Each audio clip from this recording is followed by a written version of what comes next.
வணக்கம். உங்கள் Sri Munis real estate. நம்ம பார்த்துட்டு இருக்கிறது ஆர்காட் ரோட் மெட்ரோ ரயில்வே ஸ்டேஷனுக்கு பக்கமாக இருக்கோம்.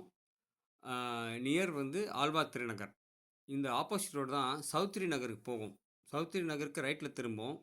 நம்ம லெஃப்ட்டில் திரும்பினோம்னா சுரேஷ் மெயின் ரோடு. இது வந்து வடபழனிக்கு போகிற ரோடு. இந்த பக்கம் பார்த்தீங்கன்னா போரூருக்கு போகிற ரோடு. இந்த ரோட்டில் உள்ளே போனோம்னா லெஃப்ட் சைடில் சுரேஷ் மெயின் ரோடு. அதுதான் இப்போ நம்ம பார்க்க போகிறோம். பாருங்க, இந்த சுரேஷ் நகர் மெயின் ரோட்டில் ஒரு 50க்கு 54, அதாவது 2700 ஸ்கொயர் ஃபீட் சேல்ஸ்க்கு வந்திருக்குங்க. சவுத் ஃபேஸிங்கில் இதனோட ப்ரைஸ் பார்த்தீங்கன்னா 3.25 கோடி. 3.25 கோடி விலை சொல்கிறாங்க. 50 அடி ஃப்ரண்டேஜ், 30 அடி ரோடு, கிளியர் டைட்டில், 100% வாஸ்து ப்ராப்பர்ட்டி. இந்த ஏரியாவில் இந்த இடம் வேணும்னா கால் பண்ணுங்கள், நம்ம பேசி முடிக்கலாம் நல்லபடியாக. இது இல்லாமல் வேறு ஏதாவது எங்கேயாவது இடம், வீடு, மனை, ஃப்ளாட்டு வாங்கணும், விற்கணும் அப்படின்னா கால் பண்ணுங்கள், நல்லபடியாக முடிச்சு கொடுக்குறோம். Shri Munis real estate. Thank you.